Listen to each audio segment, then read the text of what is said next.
আমি অঙ্কিতা। আমার নতুন একটি ভিডিওতে তোমাদের সবাইকে ওয়েলকাম। কেমন আছো তোমরা সবাই? আশা করি সবাই খুব খুব ভালো আছো, আর আমরাও বেশ ভালোই আছি। বড়দের প্রণাম ও ছোটদের অনেক অনেক ভালোবাসা দিয়ে আজকের ভিডিওটি শুরু করছি। আজকে বৃহস্পতিবার 9 মে, আর ঘড়িতে এখন সময় হয়ে গিয়েছে দুপুর 2টো। আর এই একই দিনে আমি দুটো ভিডিও বানিয়েছি। বলতে গেলে ওই যে একটা ভিডিওতে যদি সবটা দিয়ে দিতাম তাহলে ভিডিওটা অনেকটা বড় হয়ে যেত, তো তার জন্য আমি দুটো ভিডিও করেছি কেটে কেটে।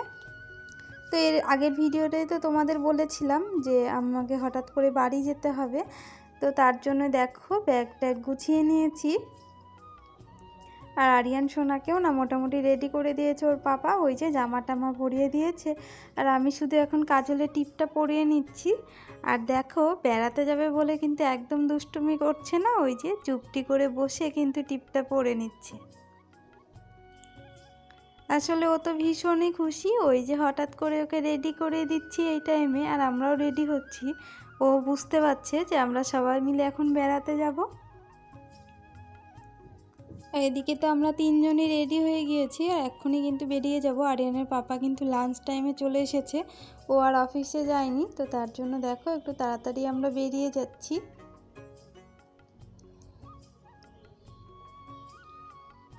তো এই যে ঘরে তালা টালা দিয়ে একদম রাস্তায় বেরিয়ে পড়েছি। তো এখনও তেল পাম্পে যাবে, ওই যে গাড়িতে তেল ভরতে তো হবেই। আমরা তো খাওয়া দাওয়া করে বেড়ালাম, এবার গাড়িটাকেও তো একটু খাওয়াতে হবে নাকি, তো তার জন্য চলে এসেছে পাম্পে, ওই যে তেল ভরতে চলে এলো। তো হঠাৎ করে আসলে বাড়ি যাওয়া হচ্ছে, তার কারণ হচ্ছে আমার মামার বাড়িতে পুজো, মানে আমার দাদুর বাড়িতে পুজো আছে, নারায়ণ পুজো। তো তার জন্যই আমাদের হঠাৎ করে বাড়ি যেতে হচ্ছে। অনেক দিন আগেই দাদু বলেছে, ওই যে 1 সপ্তাহ মতো আগে বলেছে, কিন্তু আমাদের যাওয়ার কথা ছিল না। ওই যে হঠাৎ করে যাচ্ছি, কারণ বিয়ের 4 বছর হলো, কিন্তু আমরা একবারও ওই যে নারায়ণ পুজোতে যেতে পারিনি, তার জন্য না খুব খারাপ লাগছিল। তো সকালে যখন মা ফোন করেছিল, তো মা জিজ্ঞাসা করছিল যে কখন যাব আমরা, তখন বললাম মাকে যে যাব না, কিন্তু ওই যে পরে আবার খুব ইচ্ছে করলো যে না যাই। তো আরিয়ানের পাপা বললো যে না তাহলে যাব চলো। তো তার জন্য ওই যে একেবারেই হঠাৎ করে বেরিয়ে পড়লাম। এদিকে দেখো আরিয়ান সোনা কিন্তু রাস্তার ভিতরে ঘুমিয়ে গিয়েছিল, এখন উঠে পড়েছে। তারপর চলে এসেছি, আমরা পৌঁছে গিয়েছি ওই যে বালিয়াশিসা, আমার মামার বাড়ি তো বালিয়াশিসাতে। তো বালিয়াশিসার একটা দোকানে নেমেছি, কারণ এই দোকান থেকে দিদার জন্য একটা শাড়ি নেব, তো তার জন্যই দোকানে নেমেছি। ওই যে একটা শাড়ির ব্লাউজ কিনে নিয়েছি। তারপর আমরা মামার বাড়িতে পৌঁছে গিয়েছি। আর এই যে দেখো আসতে না আসতে কিন্তু প্রসাদ দিয়ে দিয়েছে মা, তো আমরা সেই প্রসাদটা এখন খাচ্ছি। প্রসাদে অনেক কিছু ছিল, আর এই প্রসাদটা না আমার ভীষণ ভালো লাগে, খুব ভালো লাগে খেতে। তারপর ওই যে সবাই মিলে দাঁড়িয়ে দাঁড়িয়ে একটু গল্প করছিলাম। মা এসেছে, মা তো কালকে এসেছে, ওখানে মামা আছে, আর বাবাও কিন্তু এসেছে। বাবা বলতে আমার শ্বশুরমশাই, আমার বাবা আসেনি, বাড়িতে আছে বাবার বোন। আর এখানে ভাই বসেছিল, ওদিকে মামা মামি সবাই বসেছিল। তো সবাই মিলে গল্প করছিলাম। আর এই যে দেখো এটা আমার দিদির ছেলে, বলতে গেলে আমার আরেকটা ছেলে, আমাদের বিতান বাবু। তো খুব ভালো লাগছিল। আর এই যে দেখো হাই করছে তোমাদের, আর এটা আমার দিদি, আমার খুব প্রিয় একজন মানুষ বলতে গেলে। আর ওদিকে বিতান সোনাও দাঁড়িয়েছিল। আর এদিকে দেখো আরিয়ান সোনা এসে যে কার কার কোলে ঘুরে বেড়াচ্ছে, আমি তোকে দেখতেই পাচ্ছি না। ওই যে একবার বোনের কোলে, তো একবার এর কোলে ওর কোলে, তো ওকে সবাই কোলে নিয়ে বেড়াচ্ছিল। ও আসলে না এইরকমই হয়।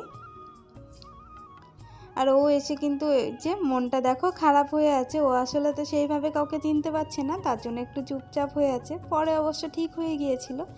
তারপরে এই যে আমি আর দিদি একটু ভাবছিলাম যে রাস্তার দিকে ঘুরতে যাব।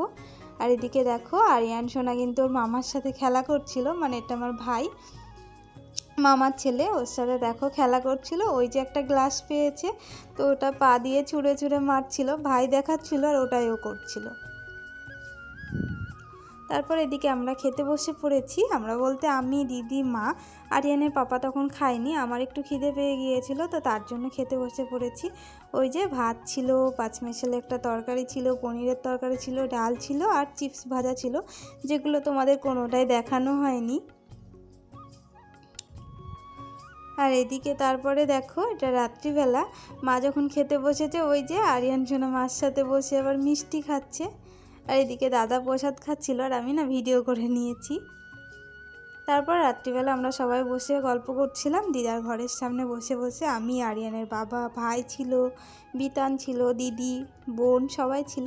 তো সবাই বসে বসে গল্প করছিলাম। আসলে সবাই অনেক দিন পর এক জায়গায় হয়েছি তো বিশাল ভালো লাগছিল। এমনি তো দিদি আমাকে বলছিল আয়, না আসলে ভালো লাগবে না, যখন আমার আসার কথা ছিল না তখন। তো এসেছি বলে সবাই খুব ভালো লাগছে। আসলে সবাই মিলে এক জায়গায় গল্প করছি, সেই জন্যে ভীষণ ভালো লাগছে। আর এদিকে তো আরিয়ান সোনা সবার কোলে উঠে উঠে শুধু ঘুরে বেড়াচ্ছিল, সেটা দেখেও খুব ভালো লাগছিল। প্রতিদিনের মতো আজও তোমাদের এই কথাটি বলবো, আমার ভিডিও তোমাদের কেমন লাগছে সেটা অবশ্যই কমেন্ট করে জানিও। আর ভিডিও ভালো লাগলে লাইক, শেয়ার আর চ্যানেলটিকে সাবস্ক্রাইব করে আমার পাশে থেকো। আর এদিকে দেখো দুই ভাই মিলে, না দুই ভাই বলা যায় না, তিন ভাই বলা যায়, কারণ আমার মামা তো এদের দাদু হয়, কারণ তিন ভাই বলা যায় তাতে। দেখো তিনজনে মিলে খেলা করছে। ওই যে বিতান বাবু আর আরিয়ান বাবু এই যে জলের ঢোকগুলো নিয়ে খেলা করছে দেখো। ওরা তো ভীষণ খুশি খেলা করতে পেয়ে। আর এই যে দেখো আরিয়ান সোনা কিন্তু ধূপধাপ পড়েও যাচ্ছে, আবার একা একাই উঠে খেলা করছে। আর এদিকে আরিয়ানের কাণ্ড দেখে তো আমি অবাক। এই যে হরিনামের দল এসেছিল, সবাই গান করছিল, তো আরিয়ান সোনা দেখো এর মাঝে বসে বসে আছে কি সুন্দর চুপটি করে।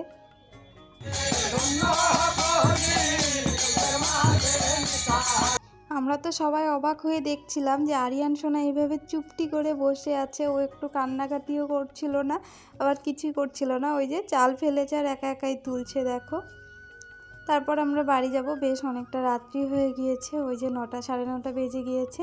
আর এদিকে দেখো মা আমাকে মধু দিল, কারণ আমি মাকে বলেছিলাম যে খাঁটি মধু যদি পেয়ে থাকো তাহলে আমাকে দিবা। তো দিদার কাছে ছিল, তো সেটাই মা আমাকে দিল। এটা এখন নিয়ে যাব, তার কারণ আরিয়ান সোনার না মধুটা লাগে, ওই যে মাঝে মধ্যে খাওয়াতে হয়। তারপরে এই যে ঠাকুর ঘরে দিদা ছিল, এখানে পুজো হয়েছে, তো দিদাকে আমি বলছিলাম যে আসছি, বাড়ি যাব।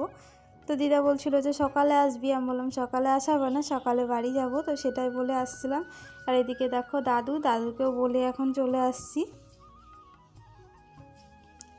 আর আরিয়ান সোনাকে তো কেউ তো দিবে না, বলছে যে না তোকে নিয়ে যেতে হবে না, তুই চলে যা, এ থাক, আরিয়ান সোনা থাক, সেটাই বলছিল সবাই। ওই যে আমার মামার কোলে আছে, মামা তো কিছুতেই দিবে না আরিয়ানকে।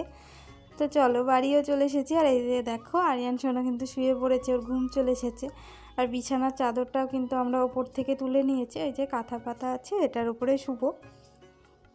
তো চলো আজকের মতো ভিডিওটি আমি এখানেই শেষ করছি, ফিরে আসছি নতুন কোনো একটা ভিডিওর সাথে। ততক্ষণে সবাই ভালো থেকো, সুস্থ থেকো, সাবধানে থেকো। আর ভিডিওটি কেমন লাগলো সেটা অবশ্যই জানিও, ভালো লাগলেও জানিও আর খারাপ লাগলেও জানিও। আর ভিডিওটি প্রথম থেকে শেষ পর্যন্ত দেখার জন্য তোমাদেরকে অসংখ্য অসংখ্য ধন্যবাদ। তো চলো আজকের মতো সবাইকে টাটা।